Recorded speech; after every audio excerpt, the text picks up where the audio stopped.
So let's imagine that the point that you hope to be able to make in the paper that you are writing is that compulsive buying is negatively correlated with mindfulness. So you've gone into PsycInfo or you've gone into Google Scholar and you've looked at a bunch of article titles and you downloaded a few articles and skimmed a few articles, and then you found this one after reading the abstract and also looking at the title and skimming some other details. You've decided this paper looks like one I'm going to be able to cite as I'm writing my paper. And so you've read the whole thing carefully, and you're now familiar with all of the details that are in this paper. As you think about how you're going to summarize the key research finding that you care about as you're writing your paper, you'll want to pay special attention to details in the method, like how many samples were there in this study? Who were these people? Or if they were animals, who were the participants who were in the study? What was measured? Was it an experiment or was it a correlational study? If it was an experiment, then there would be at least one variable that was manipulated rather than measured. But most of the other variables in the study are probably measured, and you want to be clear about what are the independent variables and what are the dependent variables and all of those things that you've learned about in your classes. Now, as you get into the results section, one dilemma that you always face when you're writing a paper and citing other literature is that other researchers didn't have the exact same goals that you have in your paper. And so their results sections are going to be full of a bunch of results that you don't really care about. So in this paper, there are multiple tables and there are paragraphs that describe a lot of things. So you have to ask yourself, what is it that intrigued me about this paper? What is my goal, and why was I drawn to this particular paper? So remember, you're trying to show that there's a negative correlation between compulsive buying and mindfulness. And you've already read the method section at this point, so you know how these two variables were measured, what questionnaires were used in this particular study.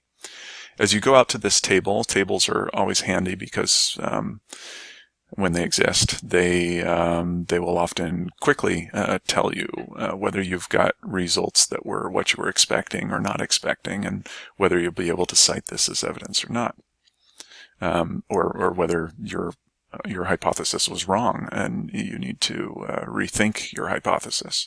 But what this table is telling us is we've got a compulsive buying group, we've got a healthy control group, people who are not compulsive buyers, and we've read already the method section to know that the MAAS is a measure of personality differences in mindfulness.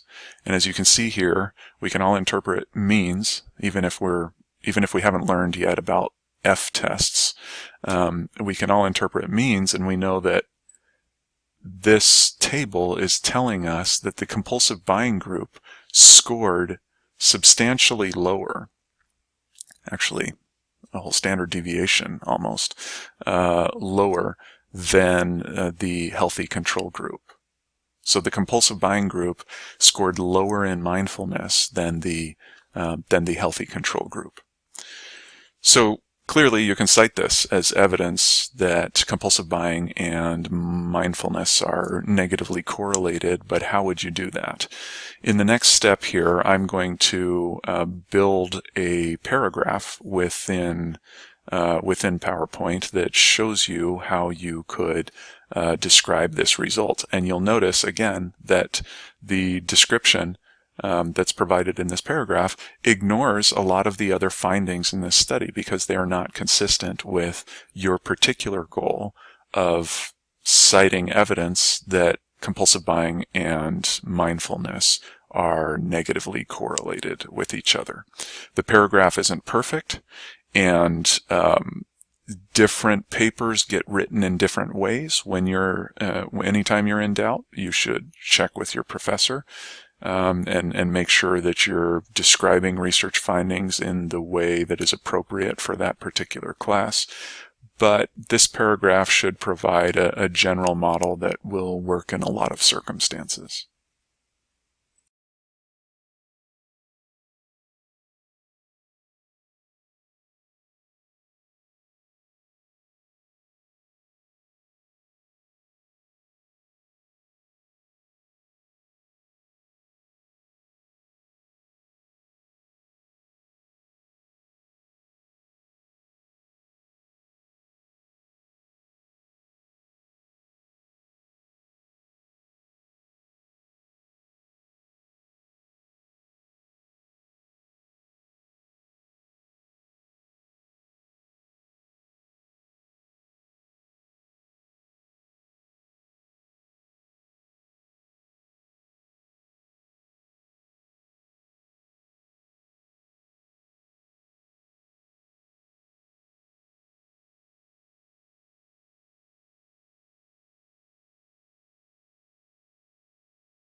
So this paragraph is far from perfect, but for a researcher in training like yourself, it's a great start, and it's a general approach that you can modify according to your own circumstances and your professor's instructions.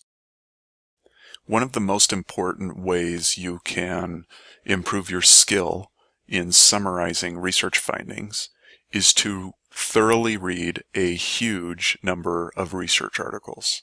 There are so many things that you can learn by just carefully observing how other researchers write. So that's it. I hope this video has been helpful to you.